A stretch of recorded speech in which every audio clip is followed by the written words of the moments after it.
Bonjour et bienvenue sur ce plateau et nous prenons cette semaine la direction du diocèse de Langres. Monseigneur de Metz-Noblat, bonjour. Bonjour. Vous êtes pasteur du diocèse de Langres depuis 3 ans et demi maintenant. C'est un diocèse qui se trouve dans le nord-est de la France, la Haute-Marne. Voilà, la Haute-Marne qui se trouve dans l'actuelle région Grand Est, autrefois dans ce qu'on appelait Champagne-Ardenne. Très bien, 180 000 habitants, un diocèse très rural. Oui, puisqu'il y a 31 habitants au kilomètre carré, la plus grande ville étant Saint-Dizier, qui a intramuros 25 000 habitants seulement. On le rappelle aussi, vous êtes canoniste, vous avez pris la présidence du Conseil pour les questions canoniques à la conférence des évêques de France début septembre. Voilà, en fait, mes pères m'ont élu, ça faisait 3 ans que je faisais partie de ce conseil, qui était présidé jusqu'à présent par Monseigneur Midrat, archevêque de Dijon, qui arrivait en fin de mandat. Et donc, j'ai été effectivement élu à la dernière Assemblée des évêques. Et nous parlerons dans cette émission des familles pour lesquelles vous avez une attention toute particulière. Nous parlerons également d'évangélisation. Vous avez d'ailleurs lancé une décennie de la mission. C'était l'an dernier. Pourquoi 10 ans? Alors, à vrai dire, j'avais pensé au départ à une année de la mission. Et puis, je me suis dit, mais une année, ça va être comme toutes ces années à thème. Et l'an prochain, on va parler d'autre chose. Or, la mission est quelque chose qui est fondamental parce que le Christ nous dit, allez, enseigner et baptiser toutes les nations. Et donc, nous voulons déployer pour pouvoir aussi voir les résultats de ce que nous mettons en place sur 10 ans. Et ça prend du temps. Exact. Très bien. Eh bien, cette dynamique missionnaire, on va voir comment elle se concrétise avec les cellules paroissiales missionnaires. Et notre journaliste Olivier François a assisté à une soirée reportage. Jésus nous appelle. Un grattement de guitare lance la première cellule paroissiale de l'année à Saint-Dizier. Aujourd'hui, c'est Erwan et son épouse qui reçoivent les autres paroissiens. Pour Erwan, cette première rencontre était un pas dans l'inconnu. Chacun invoque nous te louons Seigneur pour ceci, pour cela. Je me dis, oh là là, quand va arriver mon tour, je vais être sec. Parce que c'est le genre de choses, honnêtement, que je fuis. Parce que j'ai horreur d'être pris au dépourvu et de devoir dire quelque chose qui n'arrive pas à l'esprit, justement, et qui... donc...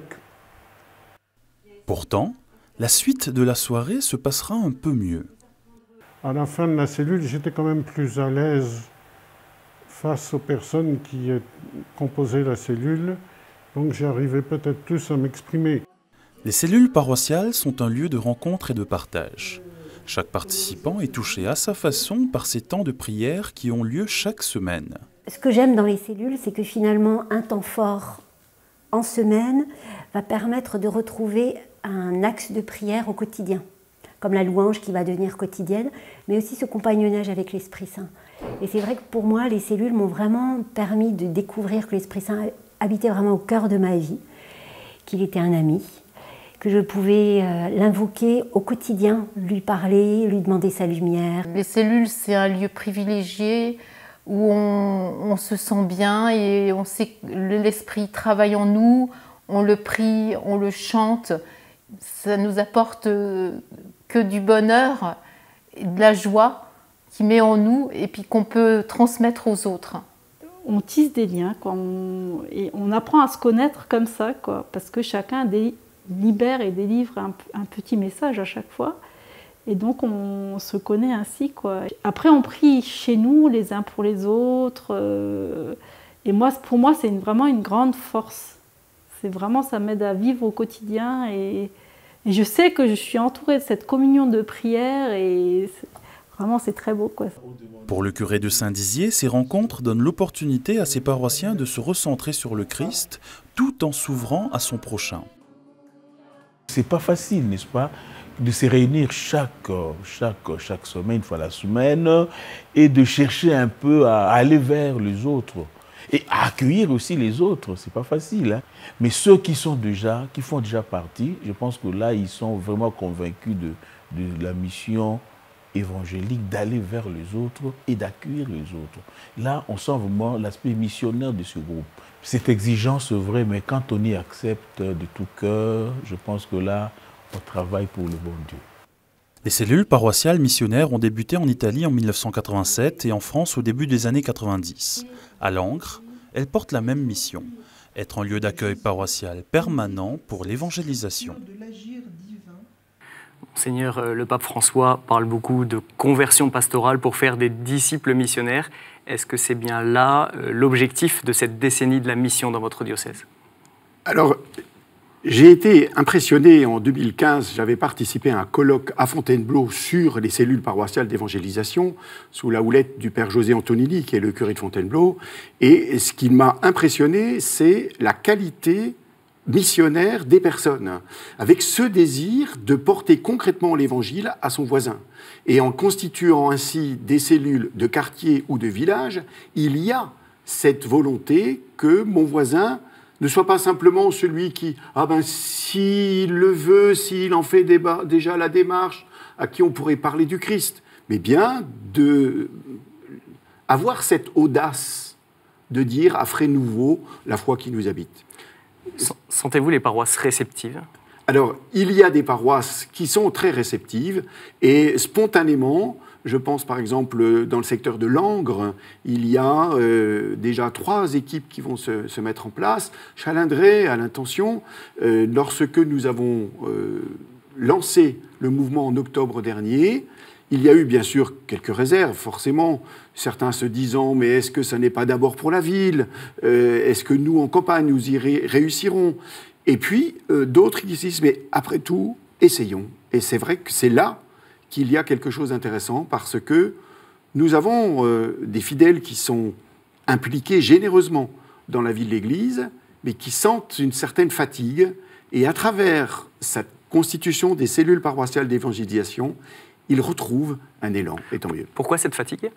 Alors, la fatigue, elle vient d'abord du constat que les acteurs se renouvellent peu, et que, de fait, dans nos villages, la population évolue peu. Nous avons au contraire encore une baisse de population dans nos campagnes, avec un vieillissement, du coup, non seulement de la communauté chrétienne, mais même de la communauté villageoise ordinaire. Donc un manque de renouvellement. Ce manque de renouvellement entraîne cette fatigue.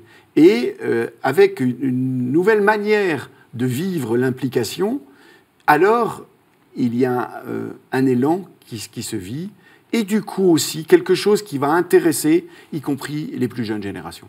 Et Monseigneur, cette vie missionnaire s'ancre dans un territoire à l'histoire riche. Au couvent des Annonciates de Langres, par exemple, c'est ce que nous explique un historien du Cru que nous avons rencontré, Georges Viard, ancien directeur du département de l'art sacré dans le diocèse. Nos Annonciades, dans cette chapelle, dans les 2 chapelles, sont représentées aussi bien dans leur vie spirituelle que dans leur vie matérielle. Les religieuses, elles prient évidemment le Seigneur, mais elles travaillent aussi beaucoup. Et parmi leurs travaux, en dehors des travaux manuels, ménagers, de jardin, etc., il y a une espèce de spécialité, si vous voulez, qui a été introduite en France essentiellement par des religieuses cloîtrées. Ce sont des petits tableaux qui enferment des reliques. Et ces reliques sont mises en valeur par tout un ensemble de petits papiers dorés, roulés, etc. Elles ont un culte qui n'est pas propre à elles, mais qui est très répandu à l'époque, un culte pour les reliques, qu'elles peuvent implorer des saints chez eux ou dans leurs églises. On ne va pas acheter ou mettre sur le marché tous ces tableaux, toutes ces paperoles, tous ces vêtements liturgiques. Ça intéresserait peut-être quelques antiquaires ou brocanteurs, mais il est peut-être mieux de les conserver dans leur écrin pour le bonheur de tous. Voilà, Monseigneur, on écoute cette interview intéressante de quelqu'un que vous connaissez bien. Ah oui, le professeur Georges Viard est vraiment un homme passionnant, et puis un chrétien convaincu, ce qui est formidable. Par exemple, nous avons eu un colloque à propos des 900 ans de la fondation de l'abbaye de Morimont, qui est une abbaye cistercienne, et il nous a montré les traces de cette abbaye qui reste dans la cathédrale, avec une fougue qui nous donnait envie de l'écouter encore davantage. Vraiment, c'est un témoignage qui est un témoignage riche, et je souhaite que nombreux soient ceux qui, par ce biais de l'histoire, puissent redécouvrir le sens profond de la foi chrétienne.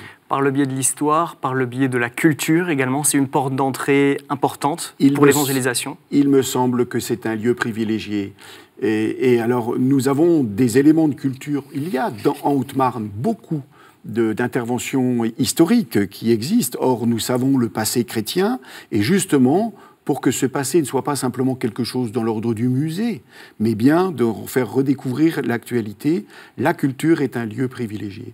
Nous avons aussi à Chaumont le festival de l'affiche, et il me semble que là encore, il y a un lien possible pour vivre l'évangélisation en montrant comment c'est à travers la culture que se vit concrètement la vie ordinaire et donc la vie de foi. La grande démarche missionnaire dont on parlait au début de cette émission se conclura cette année justement par le Grand Pardon de Chaumont. C'est quelque chose qui est très important. Alors le Grand Pardon, effectivement, c'est une manifestation qui existe depuis la fin du XVe siècle, hein, depuis l'an 1475 exactement, où Jean de Montmirail, qui était originaire de Chaumont, obtient du pape de l'époque que chaque fois que la Saint-Jean-Baptiste tombe un dimanche, il y ait une grande manifestation où puisse être touchée la miséricorde de Dieu, l'indulgence. Hein, voilà. Même si il pourrait y avoir quelque chose d'un peu polémique à parler des indulgences aujourd'hui, notamment nos frères protestants nous chatouillent encore un peu là-dessus. Mais il y a quelque chose de riche qui signifie effectivement la bonté de Dieu. Cette année, le Grand Pardon va tomber donc en 2018 et le prochain sera en 2029 seulement. Donc il est bon pour nous de mettre le paquet, si je puis dire vulgairement. Et le thème en sera « Tu as du prix à mes yeux ». Ces propos qui sont ceux que Dieu dit à la ville de Jérusalem par le biais du prophète Isaïe, nous pouvons les vivre aujourd'hui d'une manière propre. « Tu as du prix à mes yeux ». Alors, il y a plusieurs dimensions dans ce thème. Redire l'un à l'autre, tu as du prix à mes yeux, surtout dans une société qui est quand même fort bouleversée, puisque nous connaissons l'arrivée des migrants en particulier, nous connaissons des zones de pauvreté, et à travers ce grand pardon, de vouloir contribuer à ce que nous puissions vivre ensemble les uns envers les autres en disant « tu as du prix ». Et puis c'est aussi refaire cette expérience religieuse fondamentale de redécouvrir chacun que nous avons aux yeux de Dieu du prix, un prix tel que le Christ y a donné sa vie. J'aimerais qu'on s'arrête quelques instants sur cette question des migrants. Après le démantèlement de la jungle de Calais en fin d'année dernière, vous avez accueilli quelques migrants dans une maison religieuse inhabitée. Comment est-ce que ça s'est passé et comment ont réagi les fidèles et les personnes donc, du village où ces migrants ont été accueillis? Alors vous le savez sans doute, les préfets ont reçu des instructions du ministère de l'Intérieur à propos du démantèlement de la jungle et donc avaient la consigne de devoir héberger un certain nombre de populations immigrées. Et le préfet alors m'a sollicité pour me dire « Vous avez à 15 km de Chaumont un bâtiment qui était jadis occupé par des sœurs Clarisse à Raucourt-la-Côte. Est-ce qu'il n'y aurait pas moyen que ce bâtiment soit mis à disposition ?» Ce que, bien sûr, j'ai immédiatement accepté. Ça n'a pas toujours été compris, et je pense en particulier à quelques personnes du village lui-même qui ont été surprises et presque indignées, s'inquiétant, je présume, d'un risque de perturbation que pourrait causer la venue de ces émigrés. En fait, leur présence a été tout à fait paisible, puisqu'il y a eu même 2 groupes qui sont arrivés successivement.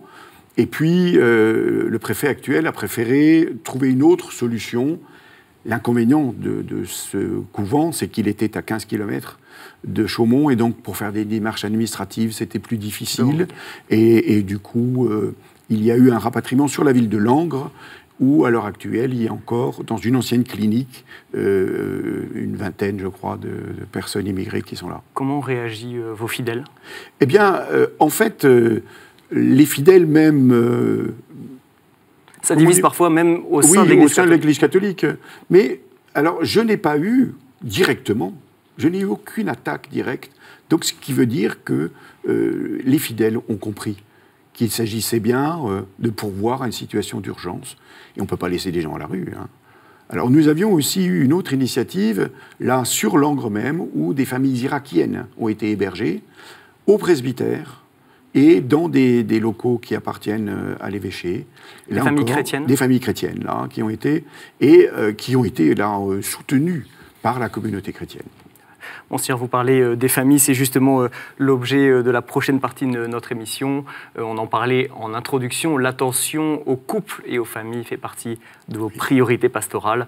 On sort tout juste de l'été, voilà une initiative sympathique qui a été proposée aux familles qui n'avaient pas les moyens de partir en vacances, camper sous un tipi pour une nuit. Au programme, temps de prière et barbecue, une démarche à destination des familles chrétiennes et non chrétiennes. On écoute à ce sujet le père Pascal Le Sœur, curé de la cathédrale de Langres et initiateur de l'événement.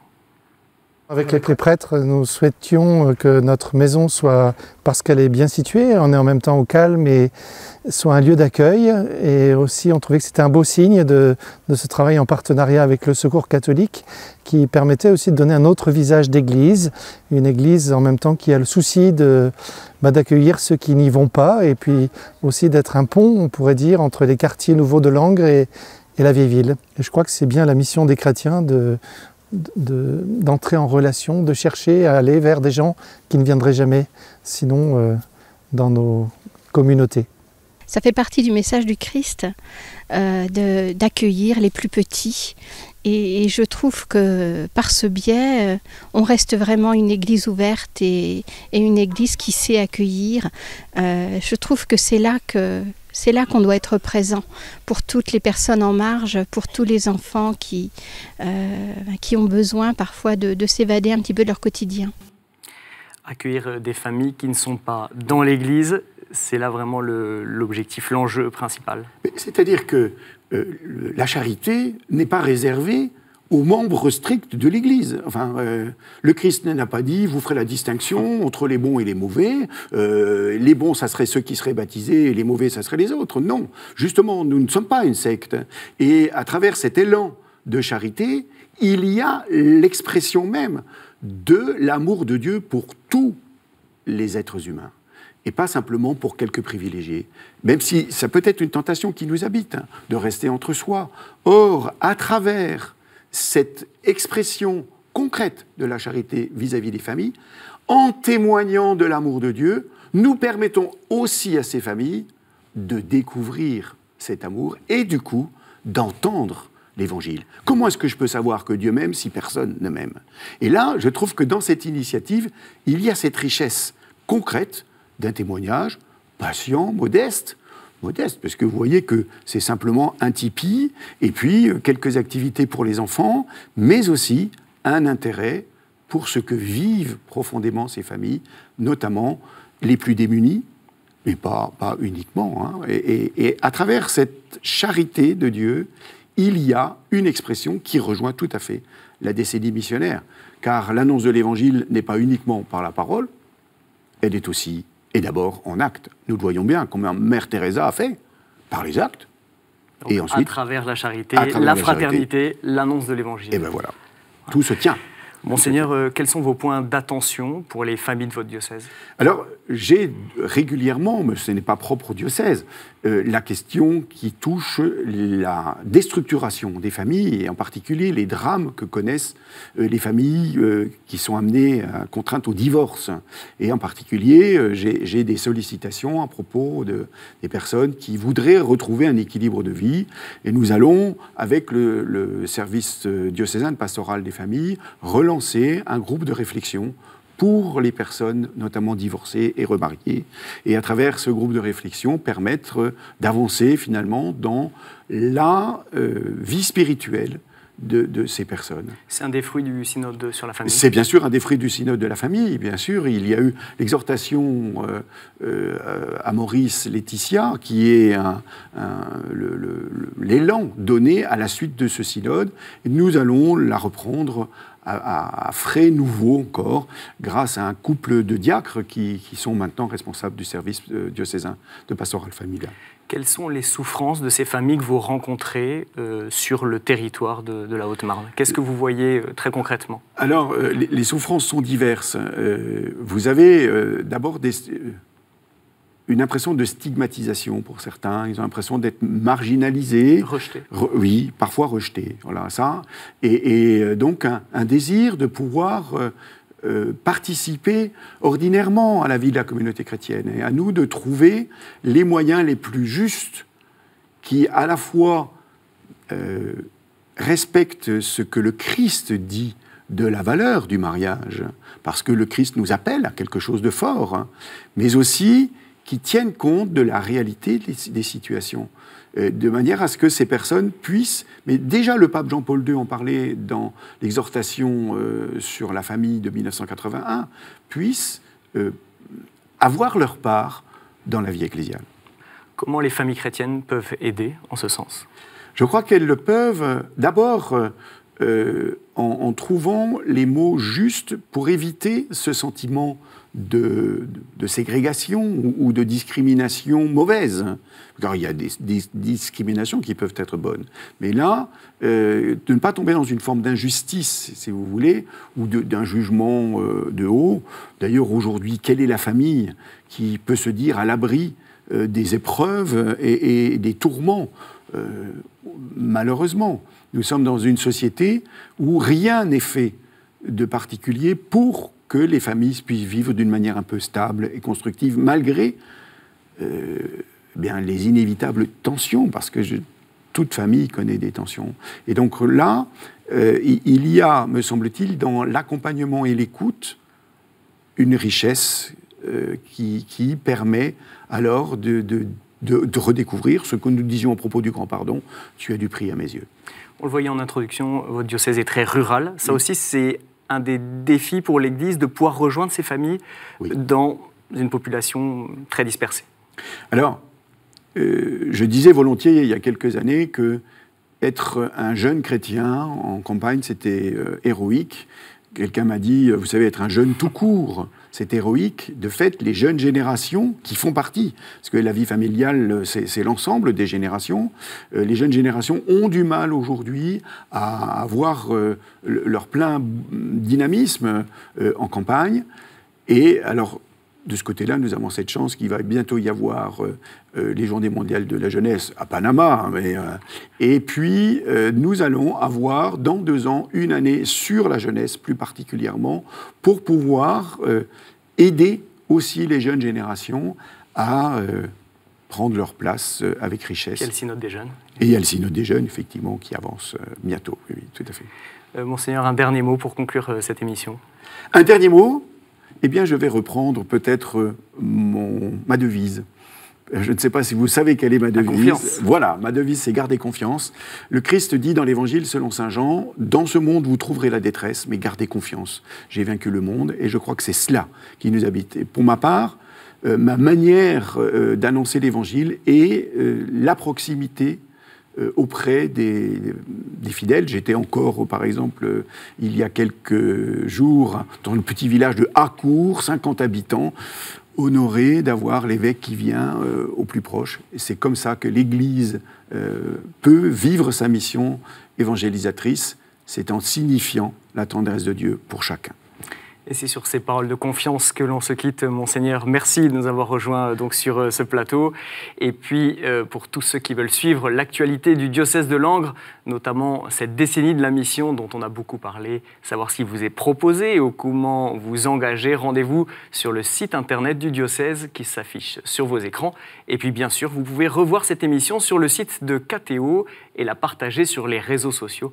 Merci pour votre fidélité et à la semaine prochaine. Au revoir.